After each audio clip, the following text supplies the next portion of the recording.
Hello everyone, this is Jeremy from GamerTell, and today I'm going to show you a preview of an upcoming game.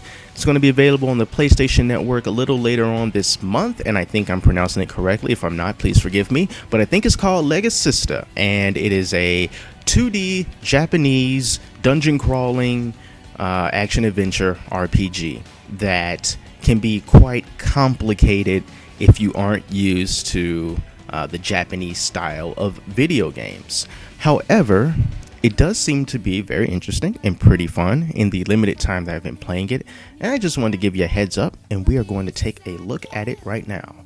So let's load up this play data. So just a little background on what this game is about. You play as a character, a male named Alto, and you see there his name right there, Alto, and his sister has been cursed and trapped inside of a crystal.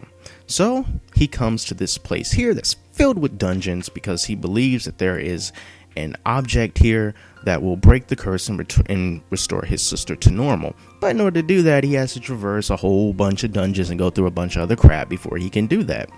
So where we are right now is the hub world called the Rail Yard, and from here you enter into the dungeons. There's not really too much to do here, at least in the beginning of the game in my experience, other than run around and you can talk to these bean sprouts here and just take a look at the very pretty artwork. And you can also equip items at this point, and you can change what abilities you want your characters to have. It's basically just a resting period between dungeons where you can just totally customize your characters to your liking.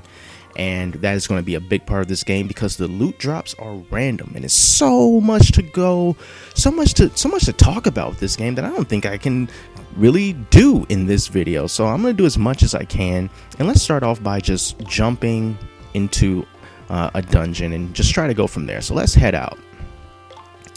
And to give you an idea of how complicated, or seemingly complicated, it could be when you start off this game, the tutorial dungeons span 11 floors, and it took me almost an hour, if not an hour, to get through them all. Now, granted, there were some cutscenes and some dialogue stuff in between, but all in all, it was around an hour just to get through the tutorials, and I still haven't learned everything. The stuff they haven't even covered yet that I have to find out for myself.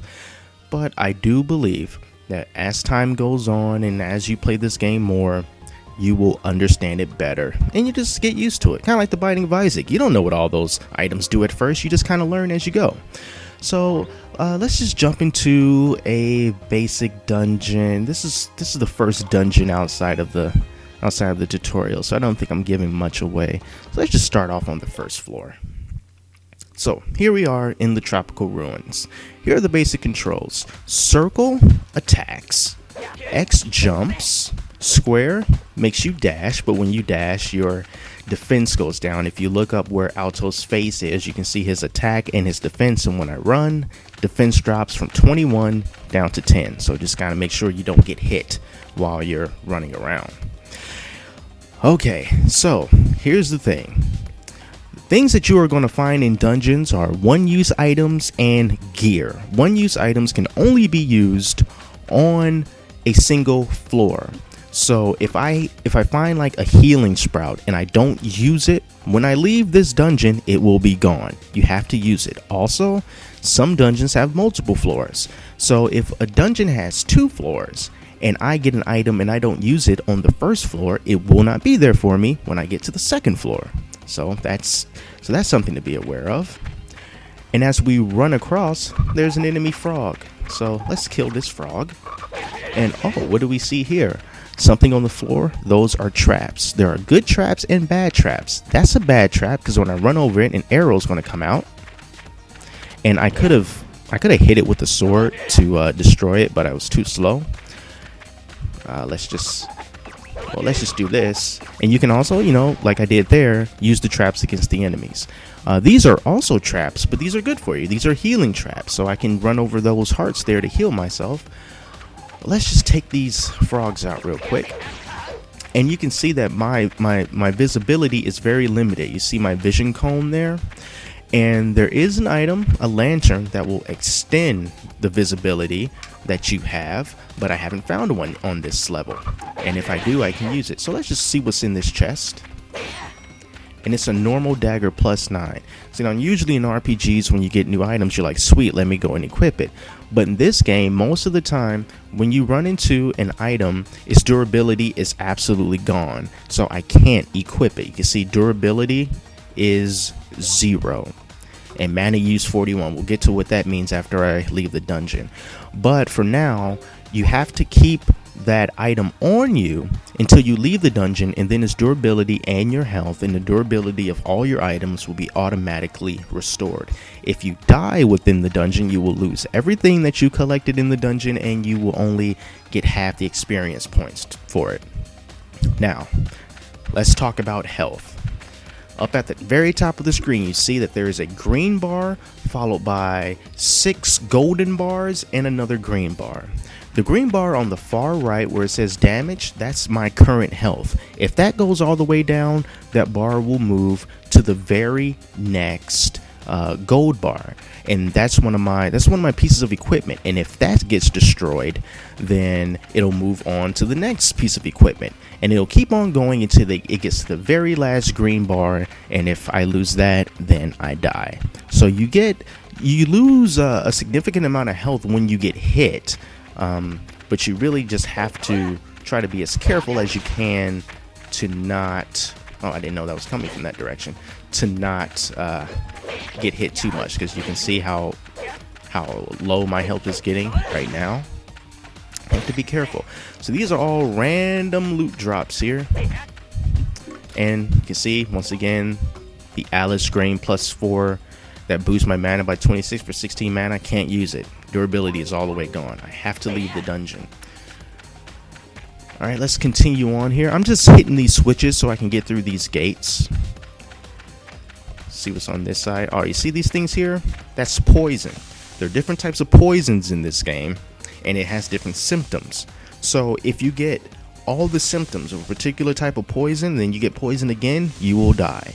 Poison cannot be cured unless you have an item. It does not restore itself over time. Luckily for me, I have another character who cannot be poisoned. I'm not going to say who she is, because if you play the game, before you leave the tutorial, you'll find out who she is and what she's all about. But just know that she can't be poisoned.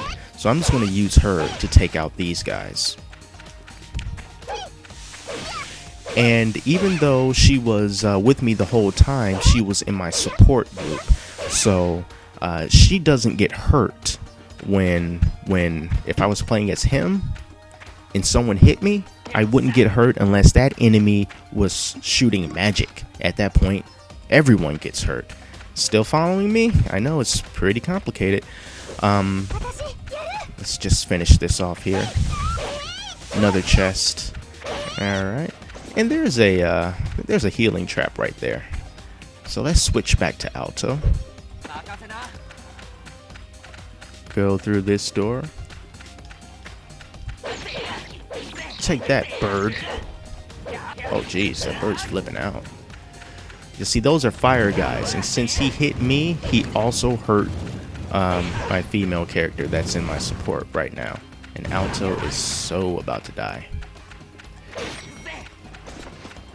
There's probably, let's try to go back and find one where, here we go. Get one of those healing traps again. And you see I have a heal shroom on the bottom right. I could use it by tapping R1. I'm not going to though, because I don't need it. Or if I had more than one item, by pressing R2, you will switch between those items. So let's flip this switch, get through here. Let's try to hit this arrow as it comes up. There you go. You see, you hit the arrow, you destroy it. So it kind of negates the trap. And you can also hurt enemies if they happen to get too close to the traps. So a buckler, sparrow grain, and I do not have a key to get through this door. Bronze doors basically are a signal that there's a boss fight coming up or a difficult enemy that can drop some good loot if you can beat them. But since I can't get through right now, let's just exit. The shiny rainbow platform helps you to exit the dungeon, take you right back to the rail yard. So here we are. After the game saves. back inside of the rail yard. So those items that we got in the rail yard, well, we can go to form, equipment change, and we can see what they're all about. Now this is where things can get pretty freaking whatever the other word is for complicated, 'cause I'm tired of saying complicated. Things get kind of tricky, you know, because there's a lot going on. I mean, usually in simplified RPGs, you get an item, you go like, okay, well, this is stronger, then naturally I'm going to equip it. But then in this game, just because a weapon is technically stronger doesn't make it better, because you see here I have an auto strong equip option, and I don't have a weapon now that I can demonstrate this with, but I could have an item that says, hey, well, this is the strongest item, but at the same time it could have a tremendous speed decrease, and to you may not want to sacrifice a lot of speed in exchange for a little bit greater attack power. But it all depends on you, because all your characters are so incredibly customizable, and that's exactly what this game wants you to do.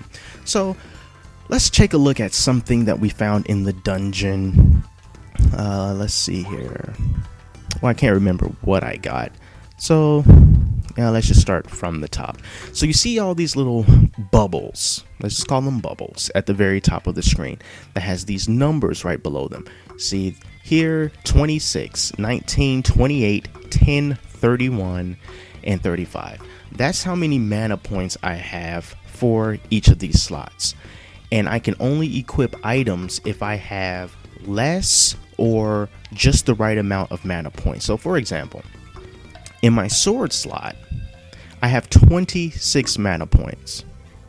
The Magna sword that I have equipped only requires 23 mana points for me to use. Now, if the Magna sword required 27 mana points, I would not be able to use it until I got more mana points. And you just get those by leveling up and applying points to specific groups, whether it's your sword or your bow, or this slot here, or your armor slot. It just depends on which slot you want to boost up, and I'll show you that in a minute. So if I move over to bow, I can only equip a sword or a bow. You can't have both at the same time. And you can see auto strong, it says, hey, well, you should use this bow, but I may not want to use this bow. I might want to use something else. It just depends on which one that you want. The number right next to the mana count, which is by the blue circles, is its durability, and that's basically the health of your item. So if the durability goes away, if you lose it all, bam, item's gone, it's broken, forget about it. And you do that for each and every one of these slots. I have an empty slot here because I only have 10 mana points. Fortunately, I found this item, the Pinkie attack amulet, in the dungeon that increases my attack by 1 in exchange for 9 mana. And that's the only thing I can use in this slot, so I'm going to say go for it. And thus, my attack has been increased by 1. Wow, and this just is not the end. If you look over to the right here, where it has the job of this specific item, oh man, it's like two different categories. It's like there's a main attribute for some items that let's say, for example, if it says your attack goes up by 5, and let's just say that item also has some subtitles. So if your weapon, if its main title is that your attack goes up by 5, that also applies to its subtitles. And oh god, I find it hard to explain. You'll really just have to try it for yourself, because so much going on here. Energy frames are basically different equipment customizations you want for your character, whether what you want them to specialize in. Right now I'm on Searcher, but if I were to switch over to Safety Shield, then I have all new equipment that I can just tailor to my liking. And when he's in Safety Shield mode, only thing Alexo can carry as a weapon is a shield. And you see I have a few shields here. I'm comfortable with him being a Searcher for right now, so I'm not going to worry about this. But the same thing applies for Melise, my female character. who can also have a different energy frame. Right now, her energy frame deals with fire, ice, and fire and ice magic, but the other energy frame uses lightning magic. So whatever you want her to be. Now, I haven't gotten far enough ahead to use stuff like this. Like if I want to use an equipment change, I would just have to put things on her that I think really maximizes her ability to use lightning magic. If any of this is making any sense at all to you, then you're probably going to be quite excited to see all this customization, and if not, you might be a little daunting. And it is at first, but you will get used to it after you've done it for a while. I just want to go into one more dungeon, a dungeon that I haven't been to before. So let's go to this one here. I have no idea what to expect, and I'm just going to wing it. All right, so we got Alto here. These are little hints. He's saying Swamp King restaurant open year round. Usually it tells you something more helpful than that. It was kind of like a joke. There are some jokes in this game, especially involving the bean sprouts. But if you play the game, you'll see what I mean by that. It's pretty entertaining. All right, frogs. Take that. This is a trap. I think it's going to trigger. Oh, I didn't mean to hit that. I think it'll trigger a monster if I step on it. Oh. It was like a little bullet. So I'm just kind of trying to, oh god, I'm just trying to dance around here. Okay, well here's a heal sprout. It'll heal me if I use it, which I am. Oh god. Oh jeez. Oh my god, this frog is crazy. Oh my god. This is not good. This is not good. This frog is fast. What can I do? What can I do? Can I eat? Darn it!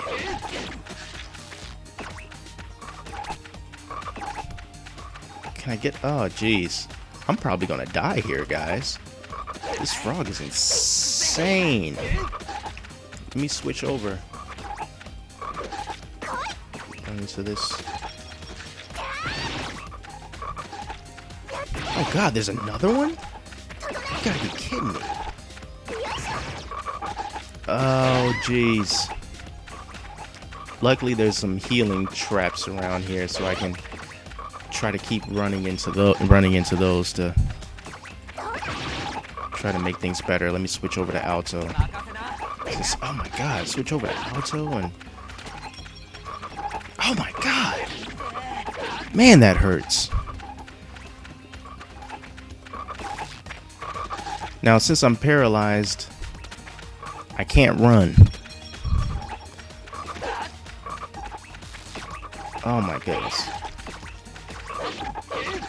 Do I have a deck? Oh, I forgot to switch him. I forgot to switch him back. Oh no. So I have a weak weapon. Okay. Okay, I'm contracting all kinds of diseases here. That's never a good thing. Oh my goodness. I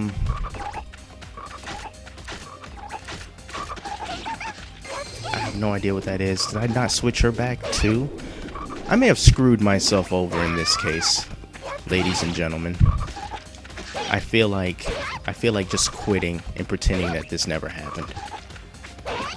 And you know, even though if I were to lose all my health right there, you know, I still have my equipment durability that can help me last, but I don't want to lose any of that. Let me switch back to Alto. Maybe he can stab this frog to death. Well, just broke that one. Fantastic. I'm just gonna stick with Melee since her range is, damn it. Since her range is, damn it. Her range is higher. Oh, jeez, okay. I need to be more careful. You see what happens when you're not prepared when you come into battle? I totally screwed myself. Let me open that door. Ugh. Is this the exit? Can I get out? Yeah, I'm not trying to do... I just want to leave. So let me just get these items. Get the items, get the items. Let's get out of here. Oh man, that was harder than it needed to be. One of my equipment items is broken, and I'm just gonna restore my guys back to where they were. Okay, so this is just gonna be a little bit of story stuff, and I'm gonna leave it here, and I'm going to put my characters back the way that they were, so that type of almost humiliating defeat doesn't happen again. But once again, this is Legasista. It comes out on PSN later on this month. It's August 17th right now as I'm recording this, so it should be out within the next week or two. I think that it's going to be the 21st, but I'm not too sure. But very, very soon. Not too sure how much it's going to cost, but hopefully I gave you a decent idea of what to expect if you decide to purchase this game. Hopefully there's a demo so you can get some hands-on time with it before jumping right in. But yeah, if you love customization, I mean really, really love it, and Japanese games, I think this one might be good for you. We will see later. So till next time, I'm Jeremy from GamerTell, and I'll see you in the next video.